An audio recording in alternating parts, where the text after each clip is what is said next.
Welcome to this edition of Hometown Histories. Bruce Horn has been a contributor to our Hometown Histories series before.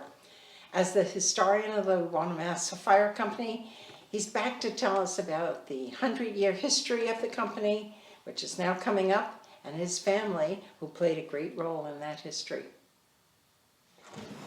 Bruce, welcome back to Hometown Histories. This is not your first time here. No, it is not. Okay. And Thank you. When you talked before, it was about the fire, the aftermath of the fire at the Fenton Farm. Yes. Yeah, location, which was on the water in Wanamassa. Correct. And it burned down years after it closed. Suspiciously burnt down, yes. So, do you use that word very often? Yes. But that puts a lot of fire people in danger, as a Yes, matter it of does. fact. But it's like calling a insurance. false alarm. It puts everybody in danger. Yeah, yeah. So the outcome of that was a story that you told me. You'll tell it here as a young boy or a teenage boy. You went through the rumble of Ross Fenton Farm. Yes, one building was still standing many years later, and it was on just opposite Ross Fenton Farms area. It was one of the gambling halls, and it was a casino and I guess a show hall. And that building was there. It was attached to our house. It was almost a block long. And as young lads, you know how kids like to get in trouble. We got into the place at one time, and we found the roulette wheels and the big 6-wheel and all kinds of other gambling devices. And about 2 days later, police raided the place and everything was gone.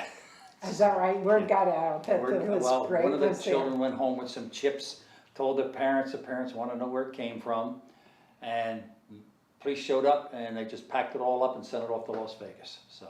Oh, there might be a few homes that have Yes. 1 or 2 pieces left. In case the audience doesn't know, Ross Fenton Farm was an entertainment center.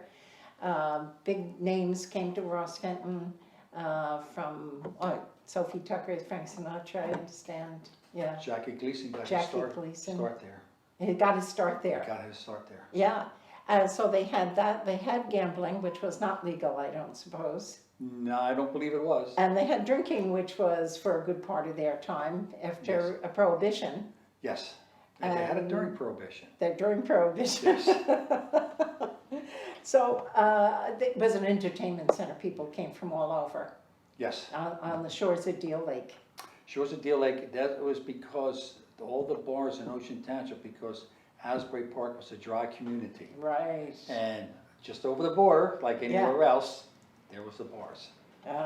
So it was really quite the place in its day. Yes. And you found it We years found it later. Years later, because one of my friends lived in the front house. We wanted to know what was that big building in the back used for, so that's how we got it. It's amazing that they didn't know at the time. Well, they did, because when you walked into one of the bedrooms, there was a huge closet. When you opened the closet, there was a door in there. A door inside the closet. And it went into the building. And you found it. You just walked right into it. It was a hidden doorway. I guess that's where everybody could get out in a hurry. Well, what piqued your interest in being a fireman? My father. Mm-hmm. My father joined in 1940 to be a fireman. I just followed in my father's footsteps. And I also worked for Nungesser and Hughes, a local construction company. Mm-hmm. And all of his employees, including himself, were firemen. So all I heard all day long was about the fire company and the first aid squad, for over a year. You said, it really piqued my interest. yeah, that their enthusiasm for it. Yes. Yeah, so that's what they talked about during the day. And we'd be working during the day and the alarm go in and they'd all take off and I'd be stuck still working, so. With the 100th anniversary now upon us, the firehouse actually opened in 1922. The firehouse, yes. Yeah, as it stands now, but before that, there was another firehouse, The firehouse that stands now was built in 1927. 27. Opened in January of 28. Okay, All right. Prior to that, there was another firehouse between Garvin and Laurel Avenue. that was erected in 1922, just after the fire commissioner selection. That's when everything started. We were formed in 21, formalized in 22. The fire station was built. We had it a few years when the property owner said, I own that lot, those 2 lots that your firehouse was on. They Is took that it- how it got its name, Iona? No, I own a park. Okay, So but he stepped forward and said, I own it. I own that property. It went to the state of New Jersey, and the chancellor, he said, he's correct, he owns our property. The lots were given to us by the township. They never held legal title to them. So they gave us, he said, you'll have to vacate the property as soon as possible. So a committee was formed, and they formed a holding company, because at that time, the commissioners could not afford to build a fire station for the fire department. So they formed a holding company, got the funds, it was about $30,000. It's $471,000 in today's value. Oh my gosh. So they raised the money, and by January the 1st, the fire station was done, under budget and on time.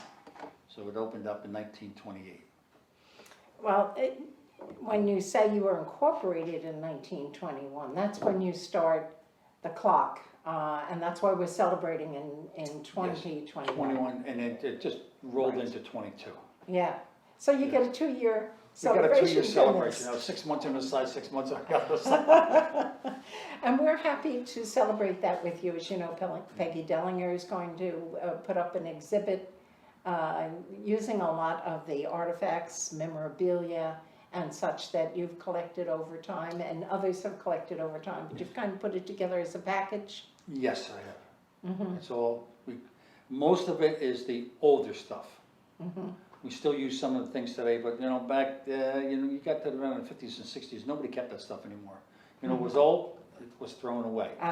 And now everybody knows, about keeping their memorabilia around, but the older stuff is still there, some of it. What got you into doing this deep dive on the history?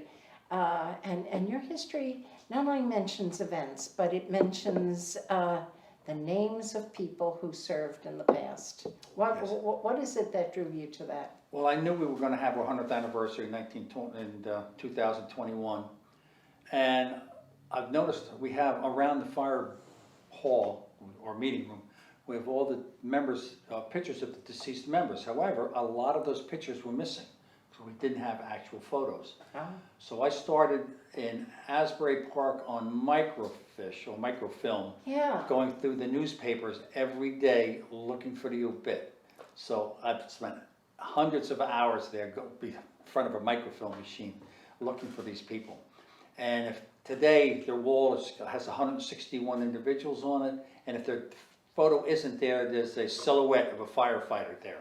My gosh. So they all have their names and their dates up on the wall. That's a terrific testament to them and to you to do that, because I'm sure, looking at the names, I went through the names as you listed them, and I saw so many family names that were involved, as well as the individuals. And I think if people went to your site, the website, and it says members past. Yes, that they might find a relative or something, I have gotten emails from people in California, all over the country. Is that right? Yes. They That's see that. wonderful. Around the holidays, it seems everybody's interested in an ancestry. The families are going to get together, it's a topic. And they look it up, and all of a sudden, Wanamassa Fire Company pops up in an email. My grandfather was a member, or my uncle was a member, and the Hunterfords still stay in good contact with me. I remember the Hunterford family, and I certainly knew your dad. So, and Pat Strano knew him, all those things. Yes. Now they're recent people in the history that you've gone into. Yes, I have. They're very recent. So the fire district is named Wanamassa Fire Company District 2. It's Wanamassa Fire Company No. 1, the one and only Wanamassa Fire Company. That's right. No other name was like that. That's right. And Fire District Number 2, Township of Ocean, because Fire District 1 is Oakhurst. Right, how many years older than I you? forget Yeah, what number it was. we have yet to catch up with them, but we will. But I did notice that the old sign says Fire Company 1. So Yes. were you in anticipation of there being another fire company at another time too? Or just saying? A fire company is like a subcontractor. We're a fire company, and we contract our services to the township. At any time, the fire commissioners, and it's happened in other towns, can say, we don't want you anymore, Yeah. and we're gonna pick who we wanna be, Wanamassa Fire Company No. 2. So, And that's okay, been so done it's in- happened. It's happened in It's, other local okay. towns. You can see where they say number 2, that's what's happened. So you're second to be called if Asbury Park has a fire? We have a mutual aid agreement with Asbury Park. They Uh-huh. come to us, we go to them. Many towns, we have mutual aid agreements with many towns. We just can't supply enough manpower when it's really needed in a large fire. Or we could be somewhere else and we have a fire in town, we have to call Asbury Park or Oakhurst over to come and help us. It's a mutual aid agreement, it's done through the county, and they set everything up for us. And so when we go out by tones, we all have radios now, and they know who to call, when to call them. And it works very, very well. In the old days, Deal didn't have a fire company probably, or did they? They did. They always had one. They've had Okay. one for a very, very long time. But you help them respond if they have, No, yeah, we do, yes. Yeah. If they need us, we'll respond there. say Allenhurst, the same thing? Same way. Yeah. How many members do you have now? We have 33 active members. Uh-huh. So you expect that a good number of those might show up for when the call goes out, Yes, huh? not so much during the day. In the Mhm. older days, when I worked for the town back in the 70s, half the road department, either you were an Oakhurst fireman or you were one Wanamassa fireman. Uh-huh. But if it went in during the day, everybody went to the fire. There was no So, question that no you weren't question filling a about pothole. Now we have very few of those people around to help. Yes, because people, it's a commuter community now, Yeah. and people are out of town during the day. Right. Oh, you didn't have soccer like you have today. You didn't have the sports the children were. We have young children. Mine weren't involved in any of that. Now all the children are involved in something else. Right, yeah, So that's, they're busy. yeah. So are you still recruiting members? Always. Always. Uh-huh, And you only have to live within a reasonable distance of the fire station to respond. mhm. So we can have them from Neptune, Tinton Falls. Ah, We have some over here in Oakhurst. So if you can respond to the fire station within a reasonable time, you can become a member. I see. And that's a formal process, right? Yes, it is. Yeah. Unfortunately. You just don't show up. You just don't show up. It has to be, you have to be state approved now. You have to go through a background check and they check everyone out and a physical. And a physical, yeah. And the training's provided. The training's provided, yes, the county, we go through Monmouth County and it's about 140 hours, but it's spread over months at a time. Right, right. So has it been ever happened that enough people didn't respond? That's when we call them mutual aid, yes. Oh, okay, so you get right on the phone and, It's done, the county does it automatically. oh, okay. If So within- the county connection then has become a big part of the networking. Yes, they have a 911 center, Uh-huh. who my son works for. Oh, okay. And if we don't call in within 3 to 5 minutes, they automatically dispatch the next company. And Right. it's a tier effect, it just keeps going down. Oh, what are the biggest fires that you remember in town that you participate in? The biggest fire I responded to in town. Oh, did a lot In of. or out of the district? I Okay, mean, the I one know that, you the help one I others. have to remember the most is 777 West Park Avenue. My son was at that fire, I was pumping the engine, just north of the building. When your building exploded, blew the front of the building right out, and lo and behold, somebody came up to me and said, your son was just in there. Hey, Yeah.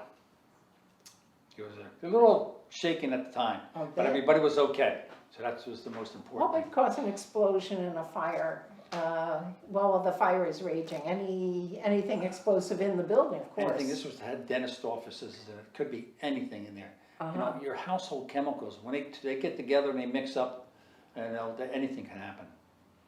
So your basement or under the sink could be the worst spot Under in the the house? sink is probably the worst two things you have there. You have bleach and you have chlorine. Yeah. Those two become extremely volatile. And ammonia. And is ammonia. It? Yeah, and yeah, that causes they're phosgene gas, which combustible. can, you know, be deadly upon inhalation. So people not aware of that. And then we have people who store their chlorine, their pool products, their chlorine in the basement of the house. Right. It gets wet. That's, And we've had one of those where it used to come in a cardboard container, it Oh, got wet, boy. had to evacuate the house. Oh, things happen. So, over the course of time, a lot's changed. The equipment has been modernized. Yes, years back, we could get on a fire engine, we call the back step. We'd all, either three of us call the back step, or we hang on the side of the fire engine, go into a call. That changed back in the late 70s, early 80s, where every fire truck, you had to be seated inside of a compartment. Now, you see them today, they have those big cabs on them. That is by federal law. There is nothing we can do to get around it. There's no more riding on the back step. You know, it's funny you should mention that, because I can picture a child's book, and it shows a fireman going, you know, and the guys hanging on. Now, Yes. did they actually have a place for you to hang on, like where they're... They had a grab bar across the A top. grab bar and Yeah, and they also had a running board. they call it the beaver tail, a very large standing area. That platform is gone now. But then we also had safety belts. You're supposed to put the safety belt on. Wow, You'd yeah. be belted in, but you hit a bad bump, you still could just lose your balance and fall. But that went away fairly quickly. But you did experience it. I used to ride the back step. I hung on the side of the fire engine only once. I got in a lot of trouble, but only once. And there was a couple of us. Yeah. So, but Well, not only the equipment has changed, but the techniques of firefighting have improved. well, the techniques have changed, but I'll refer back to a funny phrase that says, you still have to put the wet stuff on the red stuff. You have to still put the water on the fire. So that's still the what puts the fire out is the water. So, Yeah. but that process has never changed, but just the technique of doing it. We have equipment now that it pumps a foam into the hose. Instead of the hose weighing 100 pounds, now it only weighs 10 pounds. And yet you have 60 pounds of equipment on your back, so. Oh, yeah. So, you say foam, is that in place of water or for It mixes certain with the water. fires? It's nothing but high concentrated soap. If you see that Okay. white stuff coming out, it's nothing but Yes. high concentrated foam of soap. It's harmless to the environment. Before that used their Acura foam, that was very dangerous in the environment. You can see the cleanup now. The firefighting foam, there's a federal thing going on about cleanup about that. Oh, gee, yeah. So, and we have so many lakes and streams in town to Everything protect for the everything goes to the environment. ocean. Yeah. A lot of people forget that. It all goes to the Oh, ocean. yeah, that's right. I don't know if you notice anymore, you see a car accident, you'll see the speedy dry out on the floor, suck up the oil and everything that gets spilled. Yes. That's all swept up into a container and taken away by the wrecker service. One place in town that's never gonna burn down is probably the firehouse. You say it's a fireproof firehouse? It is a fireproof firehouse. When it was built, it was one of a kind in the area. It was the first fireproof. It was made out of hollow block. Like cinder blocks? It was a clay block, but they're hollow. And if you ever see it, you'll see a reddish block. And there was a fireproof block. But everything else inside is still made of wood. And we, like everywhere else, we're required to have a alarm system put in. Right. Tied in the central station. You know, all the new buildings, our new firehouse is completely sprinkled. So, you know, we have to do all of that. Safest place in town, right? Safest place in town. When the building was built, it was built to be hurricane proof. However, we couldn't build exactly what we wanted. The town had to scale it back, and we really didn't get the second floor in the building like we wanted to at the time. But it is safest place. Does that have anything to do with the size of the fire trucks themselves? Yeah, well, our old fire station, we realized, when I was fire commissioner back then, realized that the equipment we were buying, we could not fit into the fire station. We've already raised the header on the doors as far as they could go, and there's only so much room to get that engine in there, especially with the new cab in the back where firemen could stand up inside of. That was required. Yeah. And we just couldn't get them through the doors anymore. And you needed a bigger cab because you couldn't ride the outside of the truck That's right. anymore. And they So a don't- lot of changes And just, they don't last forever, so. uh, There's a unwritten rule that after 25 years, they're no longer underwriter approved, so after 25 years, it's gotta go for a new one. oh boy, yeah. And it is costly these days. Fire engines are extremely costly. And you're 800,000 on up. Oh, no. Yes, Oh, my goodness. yes. And when do we do? When do we do for, I don't think Wanamassa's, it's coming up. We have, Oh, yeah. it's getting of Well, its age. we'll leave that for a minute. We'll talk the first aid squad, another important feature of the fire station as it evolved in town. The first aid squad was formed in 1928 after a tragic drowning of a 6-year-old boy over in, off of Wickapecker Drive. Ah, And it was formed it was a committee of the Wanamassa Fire Company, and for many years it was a committee. And it was made up of Wanamassa firemen. In order to be a first aider, you had to be a fireman. okay. Okay, so that was in there, and Stanley A. Wertheim donated us the first ambulance. It was an old laundry truck he had converted. The photo will be here for the display, Right. okay, with the good humor men. They dressed just like a good humor ice Is that cream man. right? Yes, a completely Little bow white, tie? little completely white uniform, and it was, yes. But our first aid squad has since kind of diminished because we can't get a lot of people. And then we have split off now to a paid per diem first aid squad. It's a separate entity. And that's Oh, all is that the so- EMT? That's the, yeah, Yes, one of my right. first aid squad incorporated. It was part of the volunteers formed this department. It's completely split it off away from the fire company. There are other things that the fire company did too. It was like rescues for deep water thing at Deal Lake. Yes, we still do, the fire department still does all the water rescues. We have 2 inflatable boats, and they are now in the process of doing swift water rescue, or urban water rescue. They're sending, our men are just in the process now of, because my son's a fire commissioner too now. They are in the process of getting the training in line, and they're gonna send our guys out to be trained. That includes scuba No, and, no scuba, just above, scuba's handled by the police department. oh, Underwater. okay. I don't know if they still have the scuba team, I believe they do, but this is swift Well, water. every once in a while, a car goes in, or, I Really? mean, not recently, but They in changed past. the name from swift water to urban water rescue. A lot of it's above, it's not swift water, it's like Seabright floods out. Yeah, You go up there now, but you have to be completely encapsulated in a suit. wow, You don't walking around in high boots or anything anymore. right, no. What replaced that? The boots and the long coat and, Well, now we have, for the firefighter, we have turnout gear. uh-huh, It's a pair, we use leather boots because the rubber have a steel shank and it conducts electricity, so that kind of, so you yeah, can't keep yeah, that out yeah. of the picture.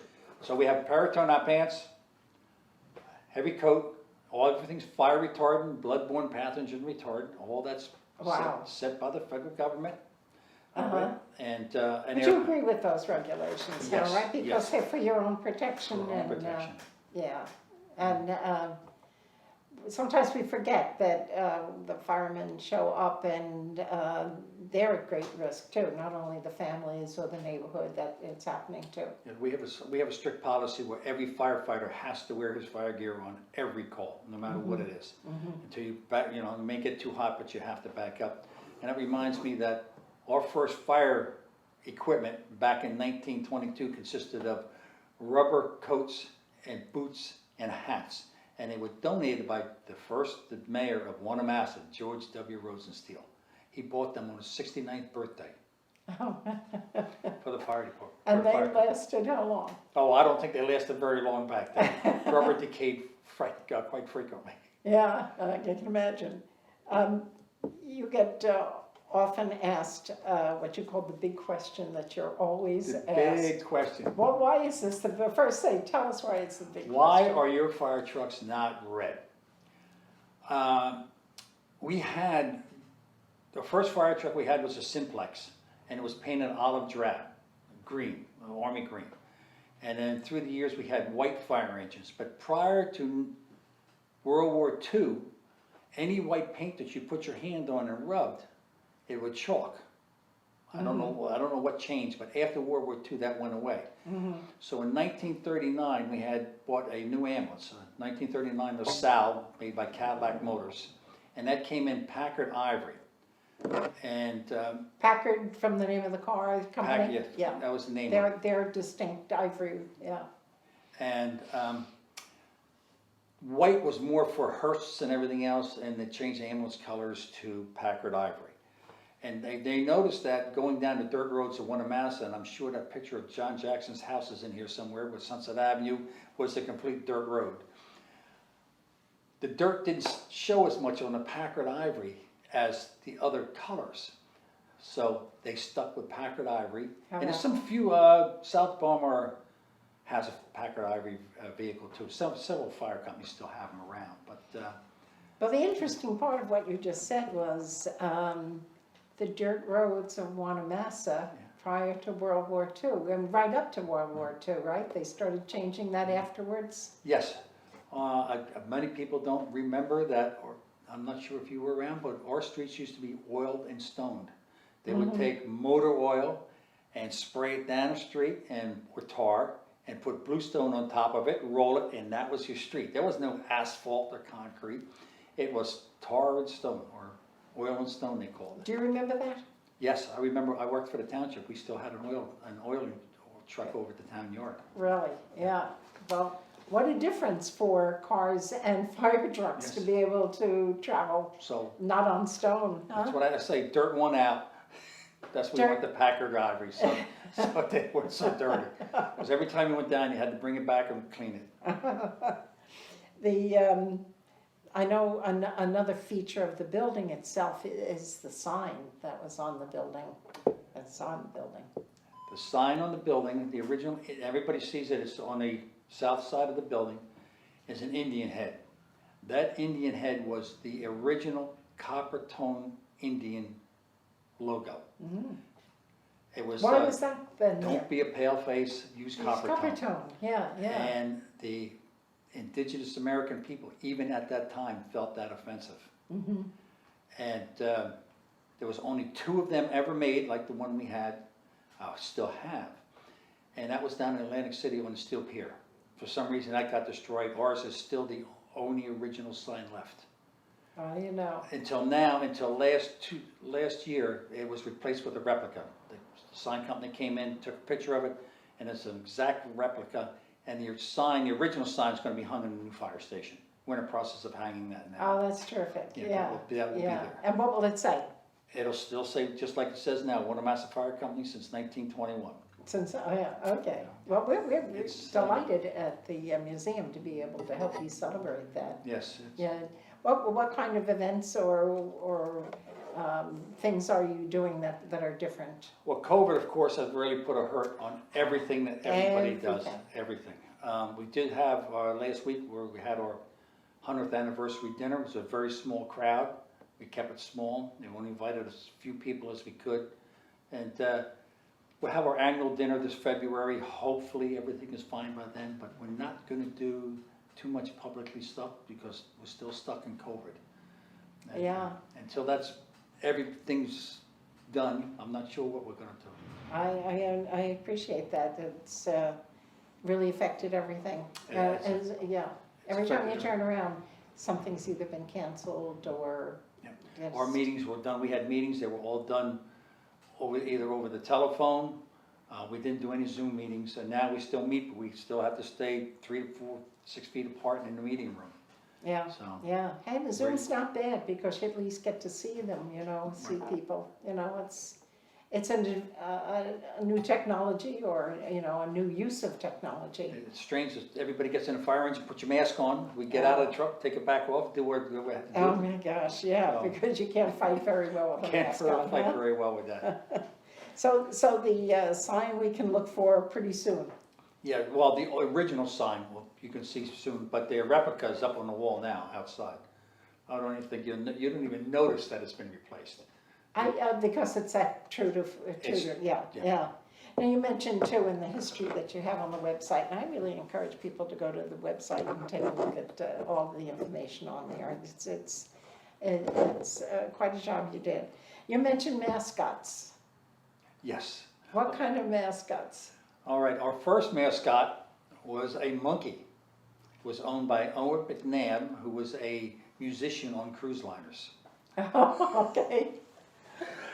And her name was Judy, and they taught Judy to ring the fire bell as we were going on a call. She would sit in front of the engine and ringing the bell as the engine was going down to the fire call. Unbelievable. She passed away, and they had her stuffed, but through the sands of time, we lost that. So we Oh don't my know where it gosh. is. Then we had a dog. I only saw a small article about that. I never knew it. Then we had another dog. Were they Dalmatians? I'm not sure the first one. The second one was the Dalmatian. Uh-huh. It was named Tonka. We had a naming contest, and a student from Wanamassa named it Tonka. And since then, that dog has passed away. We've never had another animal back there. There's no one there to take care of it. Yeah. Really. If Yeah. you can't take care of your animal, you really No, shouldn't have. lonely life when there's nothing going on down there, right? Well, you mentioned naming contests. There's one I remember for a street in in Wayside. I understand that there was a beard growing contest. Yes.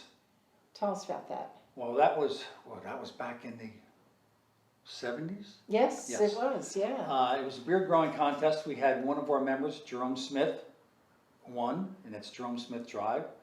You had one Lambert Johnson, who was won, and he was one of our original fire company members at the time, Lambert Johnson.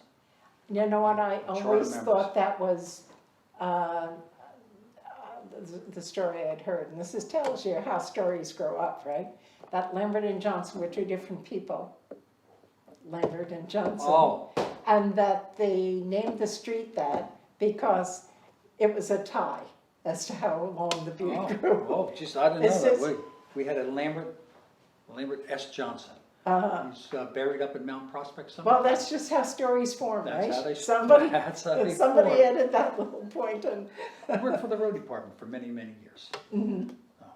so you're familiar with that? Yes. Yeah, and so did your dad? Oh, He worked for the road I'm sorry, department? there was also Makowitz Way. Uh-huh, Mr. Makowitz was also a member of the Royal Fire Company. yeah. Your interest in the history, well, you have some history of your own, and your family history. And that is 3 generations of the Horn family? Yes, it was my father, Yeah, my brother, Walter Jr., myself, and my son. that's amazing, that's really right to the credit. Are there any females in your family? Yes, I have a daughter. Okay. And a wife. Right. Well, I'd be glad to hear you mention that too. I know this goes down through the male line, but the women are to be given a lot of credit because they're often very supportive of the fact that you have to go out and answer calls and you know, it can be a disruption in a family life. Yes, it is. It's a huge disruption, especially when you're having dinner. Mm-hmm. Or 2 o'clock in the morning. Shut that radio off. I don't want to hear it anymore. Yeah. Yes, and the women, they have the auxiliary. They raise funds for the fire company, so we can do many things. Way back when, the fire company would put on a veterans dinner during the war for all the veterans. We had Christmas parties for the children of Wanamassa, Halloween parties at Wanamassa School. Is that right? Yeah. Yes, yeah. Uh-huh. So that's a bygone thing, and not to be revived in the COVID era either. I doubt that, we used to have open house on Halloween for the children, for Halloween. I'm not sure they're gonna do that this year, I don't know. That's in the other side of the I house. know, we were always hopeful that the next holiday will be the one we'll all be able to celebrate together, right? So the list that you've kept of the families, I've recognized so many names, maybe of streets. But you mentioned the ball field up in Wanamassa, up behind on Seaview, yes. behind Costco now. Yeah, yeah. So that's still actively owned by the fire department, by the fire company? The fire company owns the land itself. There's 11 acres there. And if it wasn't for Pat Strano, we would not have what we have today. They dredged Deal Lake. He brought all of his equipment in, put the road in, which we were sued for because we knocked down some of these trees. And leveled it all off for us, and he did an immense amount of work for us up there in his own time. We should actually have a name up there. Should be Strano Way or some Strano Field up there. I really feel that. Oh, right, yeah. I knew Pat too, from, he would attend all the township meetings. Oh yeah, Pat was, yes, yeah. He had an opinion on a lot of things. Well, I worked, when I was working construction, we did most of the industrial park work, so anybody that's been up there. The ball fields are leased, they're under lease to the township for $1, the land. The township maintains the ball fields, cuts all the grass, they do all of that. And we just own the land. Now, was that Pop Warner League, did they play? Pop Warner, but then that decreased after a while. We were in and out of different things, and then the township came along, Mayor Weldon came along and offered, look, if you lease it to us for $1, we'll develop that into ball fields. And we took the opportunity to get that done. Yeah, so, and so it's in, well, after COVID, in active use? It's still, Babe Ruth plays up there, it's still very active up there. Oh, that's great, that's great. How did you come to own that property? We used to own what they call Park Boulevard, or Dave DeRouge Park now. Yes, yeah. On Logan Road, and Park Boulevard. We owned the back section of that property, and it was a deal the town gave us, I don't think it was a half an acre. Is that right? They gave us 11 acres up there Oh. in the industrial park. It was all woods at the time. Right, So, yeah, yeah, wood on top of sand. What's that land worth today? Unfortunately, we have a reverter clause. We can't do anything with it. It would go back to the town. We can't sell it or anything. So. Well, besides keeping the history, I call it, like, you're the keeper of the log, the person who makes sure that the history is preserved. Why is that so important to you? Well, people seem to forget about history. And if you look... Oh, wait, not at the museum here. We don't have those people. If you... I do a lot of research, online research at the Asbury Park Press. They have an online paper you can go through. If you go back 30, 40, 50 years, it's the same thing happening then that is happening now. It's the same politics that's happening. It's almost... But people forget what happened. Like you're reading the Democrats and yesterday. Republicans are fighting back there, back in the early Roosevelt times. Oh, yeah? And it's happening today again. Yeah, yeah. It's right back to where it was. Right, yeah. The New Deal, they didn't like that. And they don't like what's going on, the stimulus package now and all. It's very interesting to see that. The more things change, the more they stay the same. The more they stay the same. Yeah. Things stayed the same in your family. It started with your father. You said that he belonged to the fire company. And first aid. Yeah. And first aid. Yeah. And as you said, they with the township job, they were able to be right there when they were needed. And so you have like a 70-year legacy of people being from your family being in the fire company. Right. With 100 years, your family's been right up there for a great many of them. Thank you. You must be very proud of that. That's 3/4 of the way almost. Well, my son followed now as fire commissioner. He became fire commissioner. So my father, he was first aid captain. I was never in the first aid. I was never really into that. I was more firefighting. But I came up, did what my father did. My son did what I did. And your brother? My brother was also fire chief. Yeah. So. That seems to run in the family. Yes. Back then it was. Back in the 70s, it was good, 70s and 80s, but come the 90s, it really started to fall off. Yeah. So your push now is to keep that legacy up by encouraging more people to join. I know you mentioned with the junior. So we have a junior firefighting program. If you want to be a junior firefighter, you need to take some classes. You can't do any active firefighting, but you can participate in everything else going around. However, you're not allowed anywhere near the fire scene or any hazardous material incident. You can't go anywhere near that.